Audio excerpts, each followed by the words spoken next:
All right, sir, you're live on YouTube. Thank you. And good afternoon or good evening. We are here representing the City Office of Community and Economic Development. Our purpose here tonight is to fulfill a requirement from the Housing and Urban Development Group. And this is a federal requirement, which we have to report on the accomplishments of the Consolidated Annual Performance and Evaluation Report. Excuse me, 1 minute. Rose, if you turn yours down, I'm getting feedback. So that's our purpose here today. Again, the CAPER is what it's called. It's defined as the Consolidated Annual Performance and Evaluation Report. Again, a requirement of the Federal Housing and Urban Development Program. As far as HUD regulations, that's 24 CFR Part 91, Subpart C, which involves local government. Also, part of the process that I will report on comes from Housing and Community Development Act of 1974, Section 104, parentheses, small e. Also from Government Performance and the Results Act of 1993. So these are some legislative directives that require us to publicly report on the accomplishments, the outcomes, or the outputs, or some of the things, the numbers that we have succeeded in accomplishing for the 2019 CDBG Annual Work Program. To give you just a little history, the Community Development Block Grant Program has been in Long Branch for 46 years. It was started in 1974, and we have had success in the 46 years that the program's been in operation.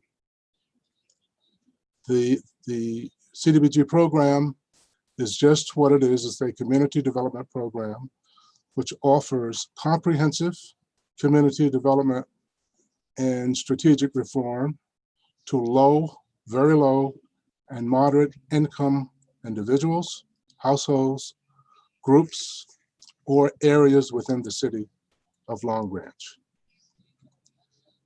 We report on our accomplishments through what we call performance measures.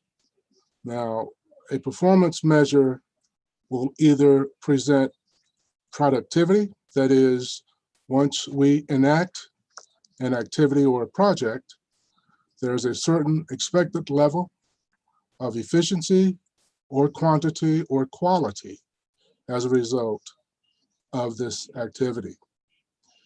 Performance measures also will illustrate program impact, and that is, what extent does this activity yield as far as reaching desired outcomes?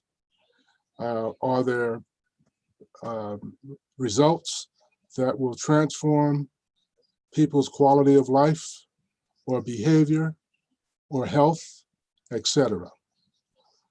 As we establish performance measures, HUD sort of leaves it up to each individual municipality or city to come up with your own system. So they have what is called IDIS. That's the Integrated Disbursements and Information System. That system is used to report all activities, the results of all activities, all projects. And as these activities and projects are formulated, the numbers of these activities and projects go into IDIS, a system that we have here in the office. We have a data entry technician who is Rose Nolan, and Rose has a responsibility of putting input every bit of data as a result of any CDBG activity. Once this activity is put into HUD, HUD can formulate specific reports and can give them information regarding the expenditure of funds. Here in the Office of Community and Economic Development, we have developed our own system of measuring the effectiveness of projects and activities. We initially set goals/objectives. And as you know, goals and objectives are proposed solutions to problems or needs that we would like to see accomplished.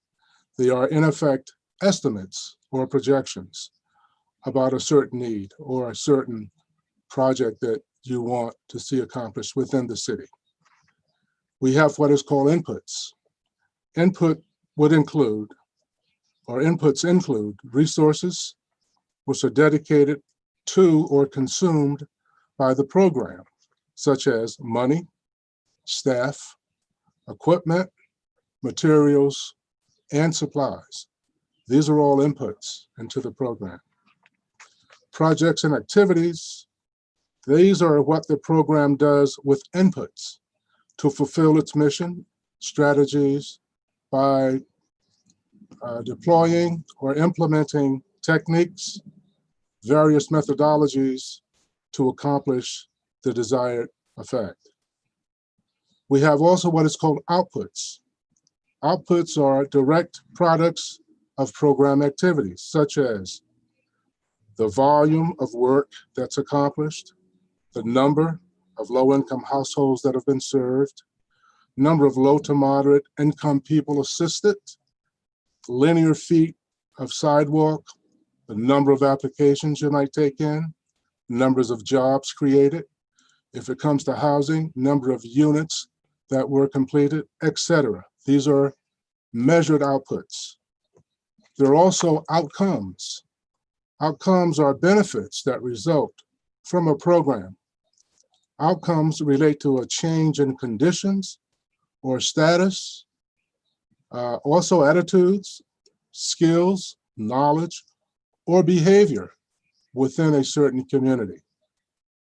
It involves quality of life issues, could be the appearance of a commercial district, could be the safety within a public housing complex, it could be better health as a result of a pandemic. So we know these things are very real. And again, CDBG funds are used to alleviate some of these needs. These programs, activities, et cetera, require constant monitoring and observations.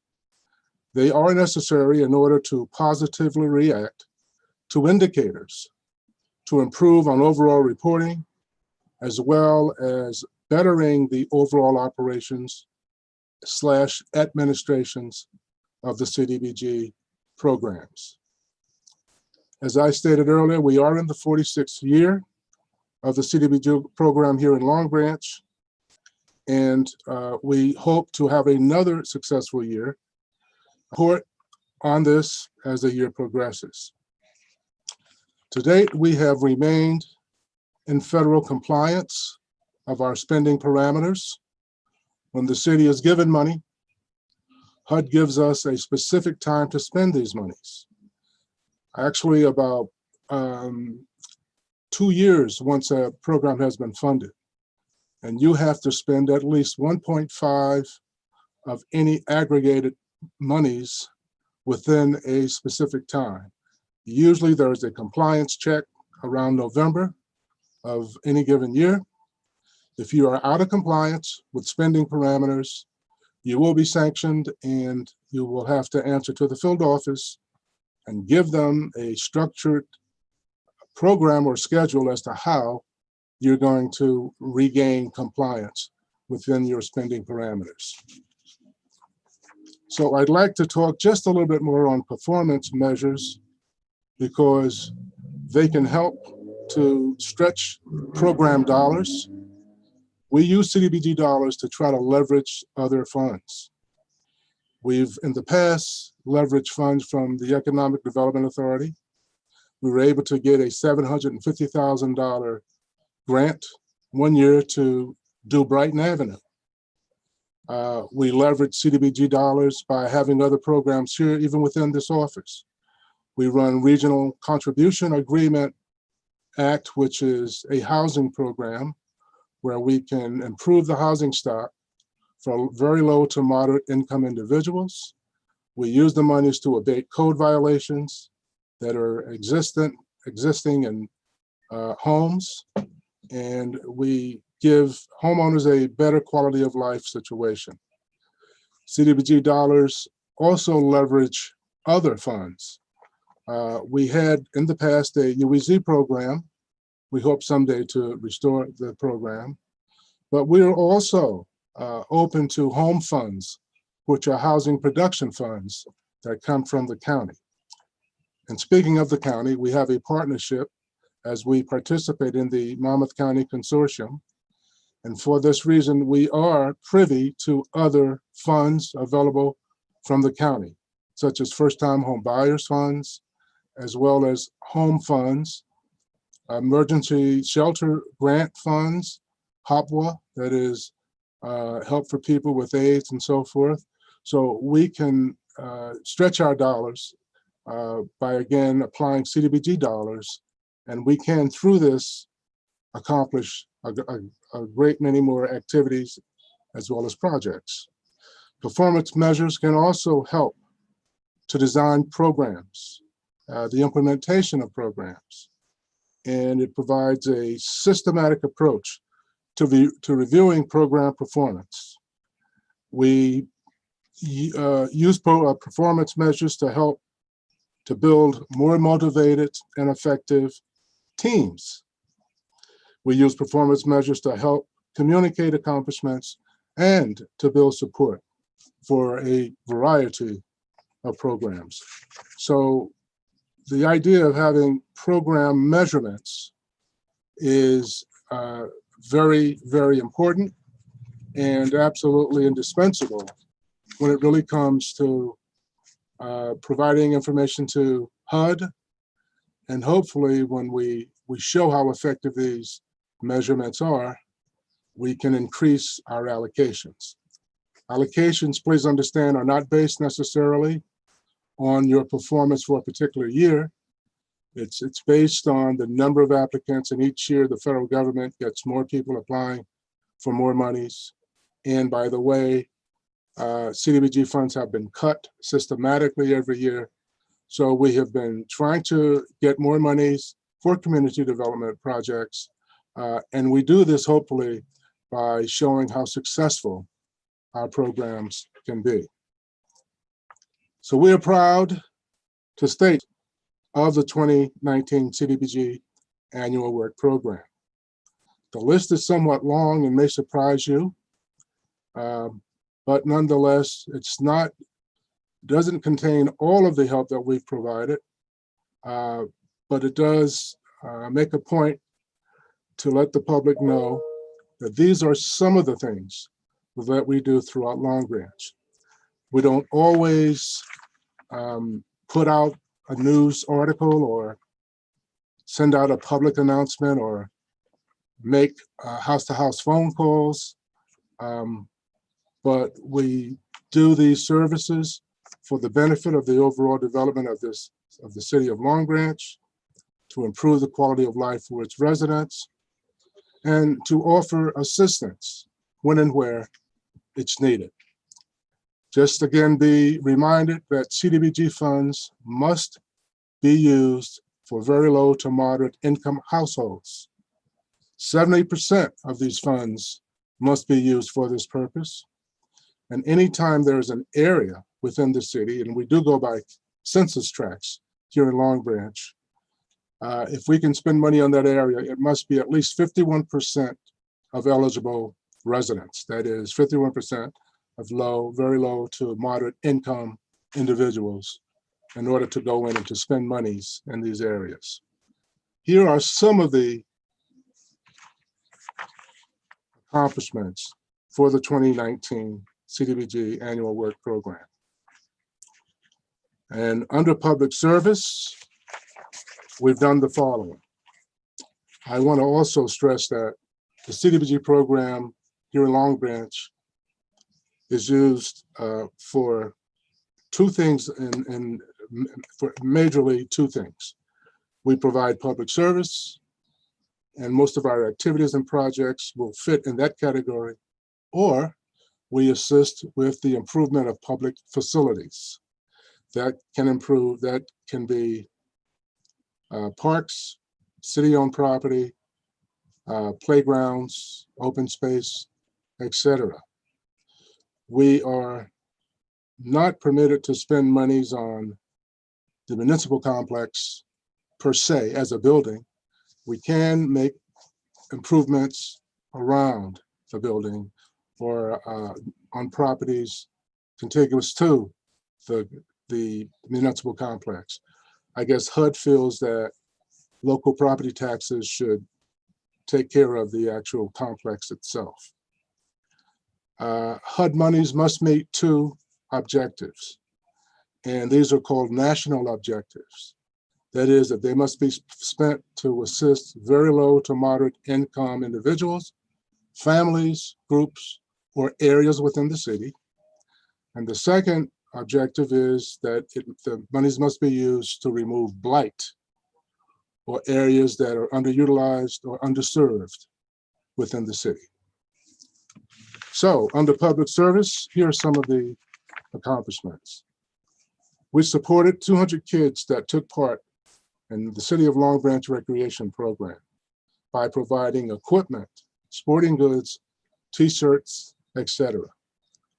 We provided the Adam Bucky James Community Center, which is part of the Long Branch Housing Complex and Long Branch Housing Authority, with new weight room equipment and assisted some 50 participants with that purchase.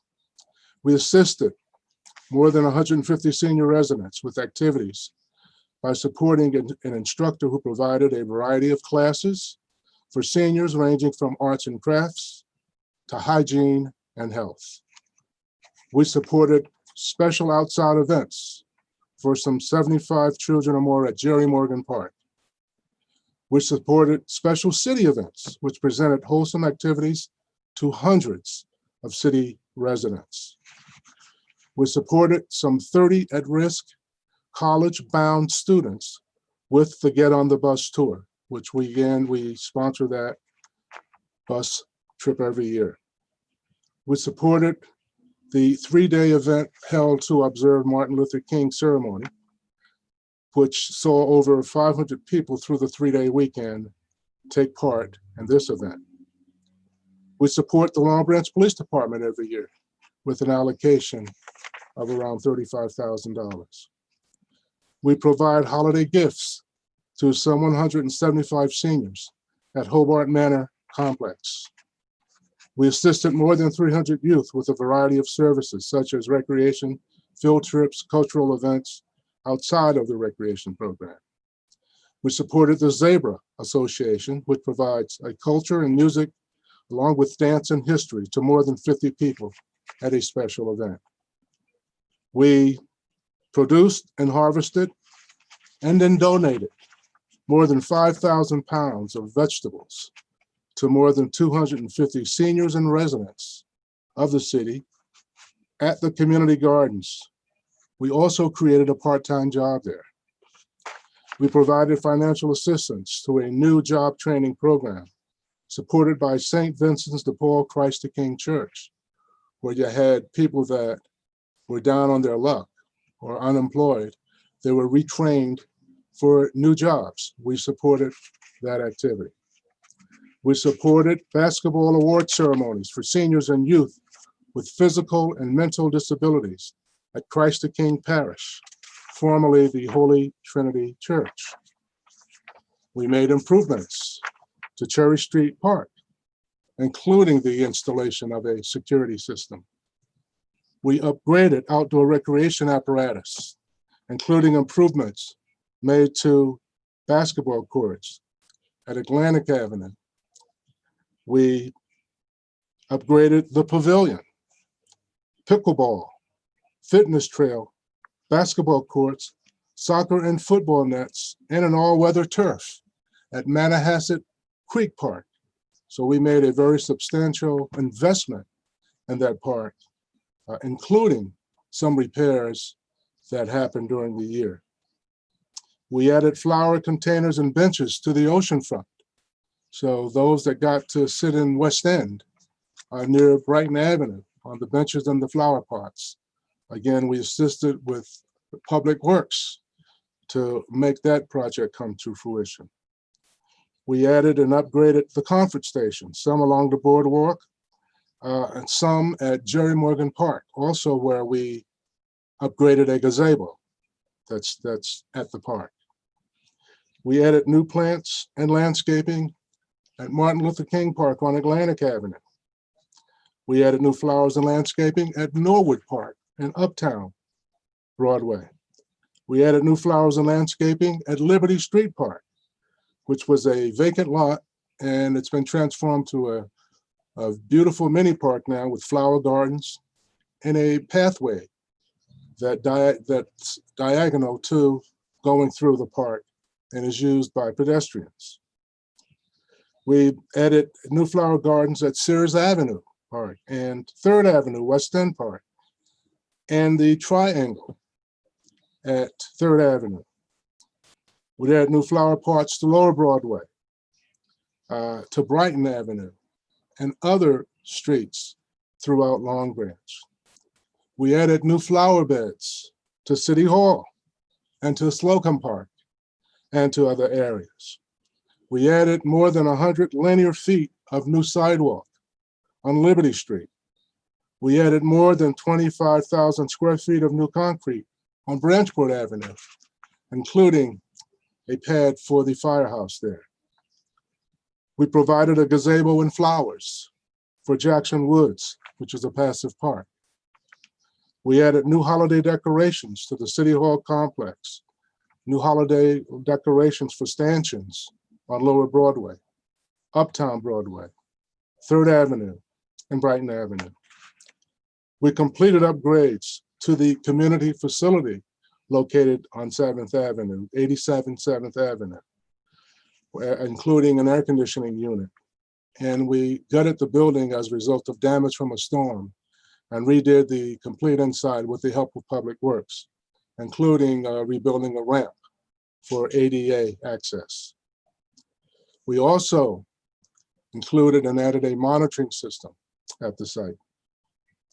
We purchased 75 new banners for the oceanfront promenade. We added more than 175 linear feet of new fencing to the city-owned property known as the Conrail right-of-way. We completed upgrades and landscaping at the Long Branch Senior Center.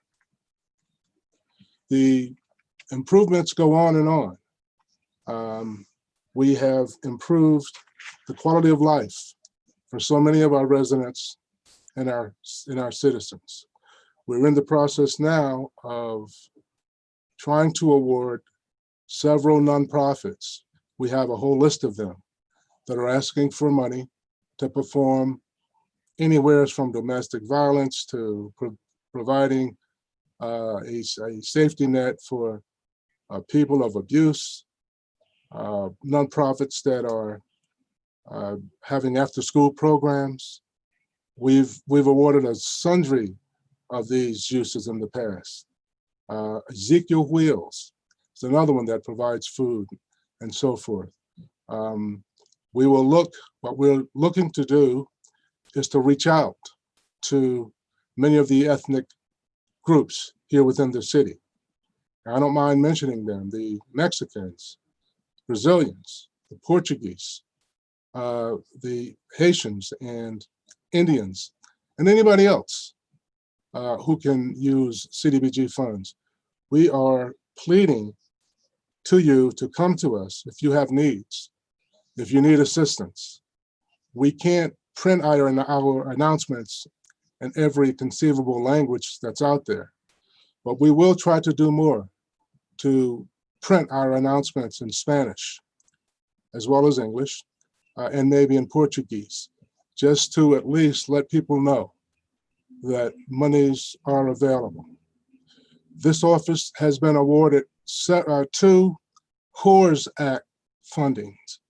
We've yet to receive the funding allocations, but one allocation is just under $300,000, and the other allocation is over, more than $300,000. And these monies will be used to assist those businesses and those groups that have been adversely impacted by the coronavirus or the COVID-19 pandemic. We hope to have assistance very, very shortly, as most of the paperwork have been done on these projects.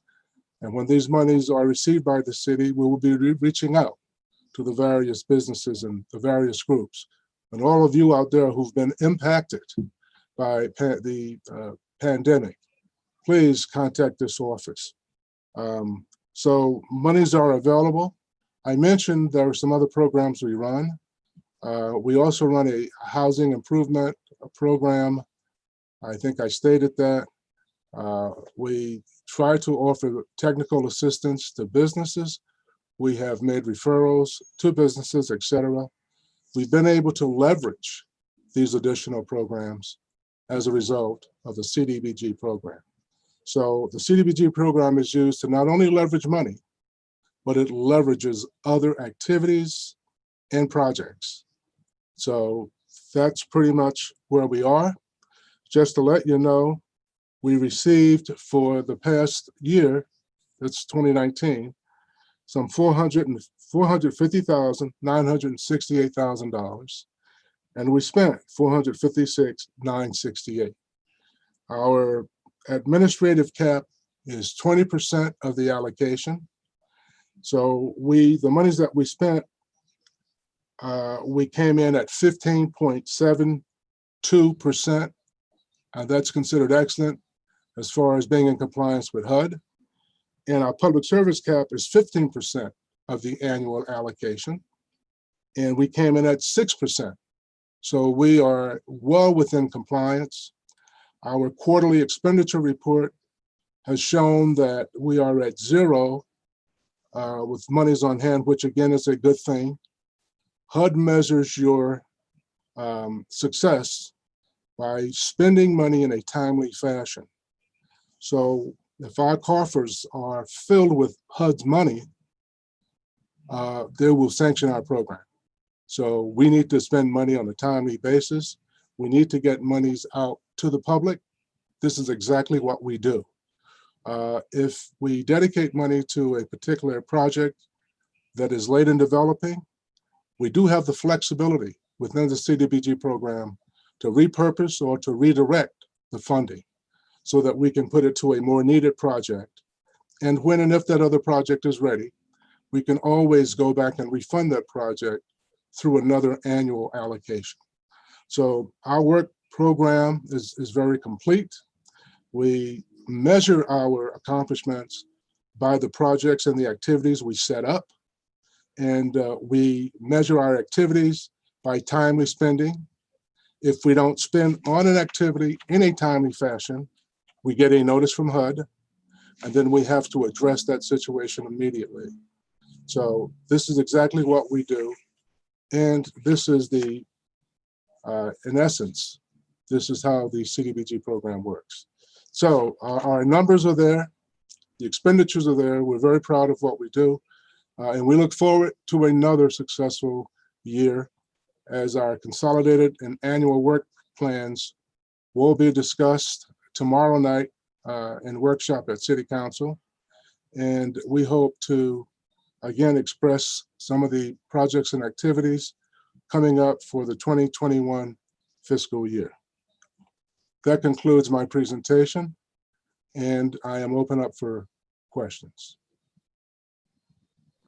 No questions this evening, sir. Oh, I'm disappointed. If there are no questions, no comments, we wish you all a very, very pleasant evening. Thank you.